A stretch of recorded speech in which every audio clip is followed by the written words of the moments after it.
Mystic vibration numerology. నా వీడియోలు follow అవుతుంటే మీకు ఒక విషయం తెలిసి ఉంటుందండి.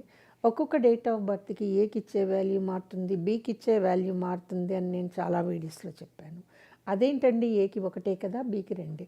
అక్కడే మీరు దెబ్బతింటున్నారండి. ఒకవేళ ఏకి ఒకటే అయితే ఏతో పేరు పెట్టుకుంటే అద్భుతంగా ఉంటుంది అంటే, అద్భుతంగా లేనివాడు వచ్చి దెబ్బలాడతాడు మనతోటి.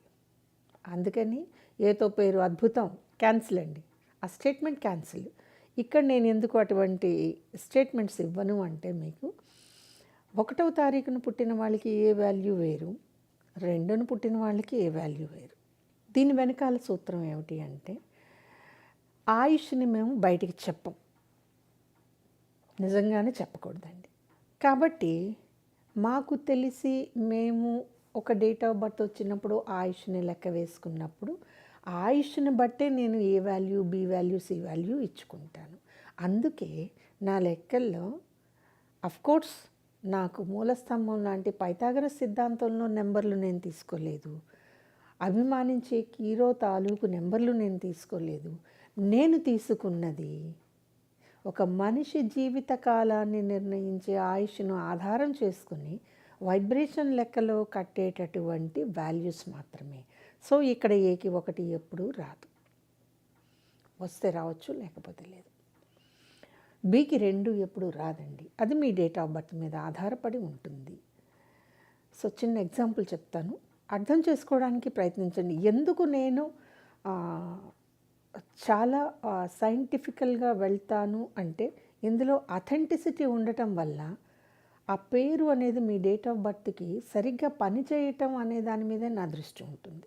అంతేకాని చాలా సిల్లీగా పేర్లో 4 అక్షరాలు ఉన్నాయా, పేర్లో 14 అక్షరాలు ఉన్నాయా, 14 అక్షరాలు 13 అక్షరాలండి, వీటిని కలిపితే ఇంత వచ్చింది అనే మీ కామెంట్స్ని వేటిని కూడా నేను వినను. బికాజ్ మీకు తెలిసిన పద్ధతిలో మీరు మాట్లాడుతున్నారు, ఆ పద్ధతి నా వరకు కరెక్ట్ కాదు. నా వైబ్రేషన్ లెక్కలో నాకు తెలిసిన లెక్కల్లో నేను చూసుకుంటాను. అలాగే తెలవడం అనేది సిస్టమాటిక్గా ఉండాలి, సైంటిఫికల్గా ఉండాలి, సేమ్ టైం అథెంటికల్గా కూడా ఉండాలండి, లేకపోతే కష్టం కదా. ఇక్కడ ఒక డేట్ ఆఫ్ బర్త్ని తీసుకొని నేను ఒక లెక్క చేసినప్పుడు ఎలా వచ్చింది అనేది చెప్తానండి. సో ఆ వ్యక్తి ఆయుర్దాయం ఇది ఎవ్వరికి సంబంధించింది కాదండి, దయచేసి ఇది మీది అని మాత్రం అనుకోకండి. ఇది మీది కాదు, మీది కానే కాదండి. ఇందులో డేటా మీ దగ్గర లేదు, మీది కాదు, ఎవ్వరికీ సరిపోలేదు. అండ్ ఆ వ్యక్తి ఇప్పుడు లేరు కూడా, కాబట్టి చెప్తున్నాను. సో ఆ వ్యక్తి ఆయుర్దాయం 63 సంవత్సరాలు. అర్థమైంది కదండి. ఈ 63 సంవత్సరాల దానితోటి నేను లెక్కలు వేసినప్పుడు మొట్టమొదటి స్టెప్లో నాకు 26 శేషంగా మిగిలింది. తర్వాత స్టెప్లో నాకు అది 11గా మారింది. లెక్కలండి ఇవన్నీ. ఆ 11 కూడా మళ్ళీ మిగిలింది 4 కింద. దాని తర్వాత స్టెప్లో మిగిలింది 1. సో ఇక్కడ అతని పేరు మొదలయ్యేటటువంటి సి అనే అక్షరం తాలూకు వైబ్రేషను 1. మీకు అర్థమై ఉంటుంది. సి వాల్యూ ఇక్కడ ఎంత వచ్చిందండి, 1వ వైబ్రేషన్. కాబట్టి దీన్ని మీరు ఎక్కడి నుంచన్నా వేసుకోండి, తీయండి, లెక్కింతే. ఇది ఒక లైఫ్ గడిచిపోయిన తరువాత నాకు దొరికిన పట్టు. ఈ లైఫ్ గడిచిపోయిన తర్వాత దొరికే ఈ పట్టుని నేను అతనికి 50 ఏళ్ల వయసులో అతని పేరులో మార్పుని ఈ పద్ధతిలో చేసి ఇవ్వగలిగాను. నేను ఇప్పుడు మీ ఆయుష్ ఇంత అని నేను చెప్పనండి. మీరు అడిగితే బాగానే ఉంటుందండి అని చెప్తాను. ఎందుకంటే చెప్పకూడదండి.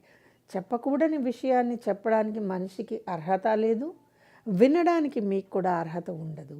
విని తట్టుకోగలిగిన వాళ్ళు చాలా తక్కువ మంది ఉంటారు, కాబట్టి అవి చెప్పరు. ఒక మనిషి జననాన్ని మనం ఊహించడం ఎంత కష్టమో, ఒక మనిషి మరణాన్ని ఊహించి చెప్పడం కూడా కష్టమే. అండ్ ఇన్ఫ్యాక్ట్ మరణం ఊహించడం ఎవ్వరి చేతుల్లో ఉండదు. ఎవరైనా భుజాలు ఎగరేసి నేను చెప్పగలను మీరు ఎప్పుడు చనిపోతారో అంటే ఓకే చెప్పండి. ఆ రోజు చనిపోకపోతే మిమ్మల్ని చంపేయమంటారా? దీనికి రెడీ అయితే మీరు చెప్పండి. కాబట్టి అథెంటికల్గా లేనప్పుడు మనం మాట్లాడటం వేస్ట్ అండి. సో ఇటువంటి క్యాలిక్యులేషన్స్ ఉన్నప్పుడు మీరు ఏకి 1 బీకి 2 ఎలా ఇస్తారండి కదా? చూసేది ఎవరిది? ఒక మనిషి డేట్ ఆఫ్ బర్త్ని. మనిషి పుట్టాడు అంటే అతను వెళ్ళిపోయే సమయం కూడా ఉంటుంది కదా. అది లెక్క వేస్తేనే మనకి పేరు డిసైడ్ అవుతుంది. ఇప్పుడు చెప్పండి, మీరు చాలా కామన్గా వేసే పైథాగరస్ లెక్క కానీ, చాలా కామన్గా వేసే కీరో లెక్క కానీ, ఎందుకంటే పుస్తకాల్లో మీకు వచ్చినాయి కాబట్టి ఫుల్ కాపీ కొట్టేసి మాట్లాడుతున్నారు. ఆర్ఎల్స్ ఇంకేమున్నాయండి? ఏం చెయ్యాలి? ఒక డేట్ ఆఫ్ బర్త్ మీ దగ్గరికి వస్తే వేసుకోవాలండి. A to Z లెక్కలు వేయాలి. వేసినప్పుడు ఎక్కడి నుంచి తీస్తే మీకు అక్షరం వాల్యూ ఎలా వస్తుంది అనేది తెలుస్తుంది.